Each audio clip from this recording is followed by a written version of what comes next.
Royal Challengers ബംഗളൂരുവിന്റെ ചരിത്രപരമായ കിരീട വിജയത്തോടെ വീണ്ടും ഒരു IPL സീസണ് തിരശ്ശീല വീണിരിക്കുകയാണ്. അപ്രതീക്ഷിത പ്രകടനങ്ങളിലൂടെ കളം നിറഞ്ഞ ഒരു പിടി യുവതാരങ്ങളെ നാം ഈ സീസണിൽ കണ്ടു. എന്നാൽ മറുവശത്ത് കോടികൾ എറിഞ്ഞ് ഫ്രാഞ്ചൈസികൾ ടീമിലെത്തിച്ച ചില വമ്പൻ സ്രാവുകൾ കളി കാണാൻ ഗാലറിയിലോ ബെഞ്ചിലോ ആയിരുന്നു ഭൂരിഭാഗം സമയവും. 7 കോടിയിലധികം പ്രതിഫലം വാങ്ങിയിട്ടും 7 താഴെ മത്സരങ്ങൾ മാത്രം കളിക്കേണ്ടി വന്ന IPL 2026 ഏറ്റവും വലിയ നഷ്ടക്കച്ചവടങ്ങൾ ഏതൊക്കെയാണെന്ന് നോക്കാം. ഈ ലിസ്റ്റിലെ ആദ്യത്തെ പ്രമുഖൻ ഡൽഹി ക്യാപിറ്റൽസിന്റെ Australian super fast bowler Mitchell സ്റ്റാർക്കാണ്. വൻ പ്രതീക്ഷകളോടെ 11.75 കോടി രൂപയ്ക്കാണ് ഡൽഹി സ്റ്റാർക്കിനെ തങ്ങളുടെ പാളയത്തിൽ എത്തിച്ചത്. എന്നാൽ സീസൺ തുടങ്ങിയപ്പോൾ തന്നെ ഡൽഹിക്ക് കനത്ത തിരിച്ചടിയേറ്റു. തോളിലും കൈമുട്ടിനുമേറ്റ പരിക്കുകൾ കാരണം സീസണിന്റെ ആദ്യ പകുതിയിലുടനീളം സ്റ്റാർക്കിന് പുറത്തിരിക്കേണ്ടി വന്നു. ലീഗ് ഘട്ടത്തിലെ 9ാമത്തെ മത്സരത്തിലാണ് സ്റ്റാർക്കിന് ഒടുവിൽ പന്തെറിയാൻ സാധിച്ചത്. എന്നാൽ അപ്പോഴേക്കും ഡൽഹി ക്യാപിറ്റൽസ് പോയിന്റ് പട്ടികയിൽ ഏറെ പിന്നിലായി കഴിഞ്ഞിരുന്നു. ശേഷിച്ച 6 മത്സരങ്ങളിൽ നിന്ന് 11 വിക്കറ്റുകൾ വീഴ്ത്തി സ്റ്റാർക്ക് തന്റെ ക്ലാസ് തെളിയിച്ചെങ്കിലും ടൂർണമെന്റിന്റെ പകുതിയിലധികം മത്സരങ്ങളിലും 11.25 കോടിയുടെ ഈ ബൗളറെ ബെഞ്ചിലിരുത്തേണ്ടി വന്നത് ഡൽഹിക്ക് വലിയ തിരിച്ചടിയായി. രണ്ടാമത്തെ താരം സൺറൈസേഴ്സ് ഹൈദരാബാദിന്റെ Indian veteran medium pacer Harshal പട്ടേലാണ്. മുൻ പർപ്പിൾ ക്യാപ്പ് വരെ നേടിയിട്ടുള്ള ഹർഷലിനെ 8 കോടി രൂപയ്ക്കാണ് SRH വാങ്ങിയത്. എന്നാൽ ഇത്തവണ ഹൈദരാബാദിന്റെ പ്ലാനിങ്ങിൽ ഹർഷൽ പൂർണ്ണമായി പരാജയപ്പെട്ടു. സീസണിലെ ആദ്യത്തെ 4 മത്സരങ്ങളിലും ഹർഷലിന് അവസരം ലഭിച്ചെങ്കിലും ഒരു വിക്കറ്റ് പോലും നേടാൻ അദ്ദേഹത്തിനായില്ല. റൺസ് വഴങ്ങുന്നതിൽ പിശുക്ക് കാട്ടാനും കഴിഞ്ഞില്ല. ഇതോടെ പുതുമുഖ പേസർമാരായ പ്രഫുൽ ഹിംഗെ, സാക്കിബ് ഹുസൈൻ എന്നിവരെ വെച്ച് SRH നടത്തിയ പരീക്ഷണങ്ങൾ വൻ വിജയമാറി. ഇതോടെ മുൻപ് തിളങ്ങി നിന്ന ഈ ഇന്ത്യൻ താരം ബെഞ്ചിലായി. സീസണിന്റെ അവസാനത്തിൽ ഒരു മത്സരത്തിൽ കൂടി അവസരം നൽകിയെങ്കിലും വിക്കറ്റൊന്നും നേടാനായില്ല.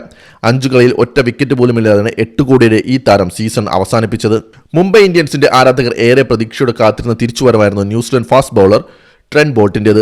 2025 മെഗാലയത്തിൽ 12.50 കോടി രൂപ എന്ന വൻ തുകയ്ക്കാണ് മുംബൈ ബോൾട്ടിനെ സ്വന്തമാക്കിയത്. പവർ പ്ലേകളിൽ വിക്കറ്റ് വീഴ്ത്തുന്ന ബോൾട്ടിന്റെ മാജിക് മുംബൈ വീണ്ടും സ്വപ്നം കണ്ടു. പക്ഷേ ഈ സീസണിൽ ബോൾട്ട് ഒരു സമ്പൂർണ്ണ പരാജയമായി മാറുന്ന കാഴ്ചയാണ് കണ്ടത്. വെറും 5 മത്സരങ്ങളിൽ മാത്രമാണ് മുംബൈ ബോൾട്ടിനെ പരീക്ഷിച്ചത്. വിക്കറ്റ് വീഴ്ത്താൻ കഴിയാത്തതിന് പുറമെ 11.63 എന്ന ഭയാനകമായ എക്കണോമി റേറ്റിലാണ് ബോൾട്ട് റൺസ് വഴങ്ങിയത്. വീഴ്ത്താനായതാവട്ടെ വെറും 2 വിക്കറ്റുകൾ മാത്രം. വൻ തുക മുടക്കിയ ബോൾട്ടിന്റെ ഈ മോശം ഫോം മുംബൈയുടെ ബൗളിംഗ് ലൈനപ്പിന്റെ താളം തെറ്റിച്ചു. കഴിഞ്ഞ മിനി ലേലത്തിൽ ചെന്നൈ സൂപ്പർ കിങ്സ് ആരാധകരെയും ക്രിക്കറ്റ് ലോകത്തെയും ഒരുപോലെ അത്ഭുതപ്പെടുത്തിക്കൊണ്ട് 14.20 കോടി രൂപ എന്ന അവിശ്വസനീയ തുകയ്ക്ക് സ്വന്തമാക്കിയ പുതുമുഖ ഓൾറൗണ്ടറാണ് പ്രശാന്ത് വീർ. ചെന്നൈയുടെ ഭാവി വാഗ്ദാനമെന്ന് വിശേഷിപ്പിക്കപ്പെട്ട താരം. എന്നാൽ ഈ സീസണിൽ ബാറ്റിംഗിലോ ബൗളിംഗിലോ CSK മാനേജ്മെന്റിന് പ്രശാന്തിനെ കൃത്യമായി ഉപയോഗിക്കാൻ കഴിഞ്ഞില്ല. അല്ലെങ്കിൽ താരത്തിന് മികവിലേക്ക് ഉയരാനായില്ല.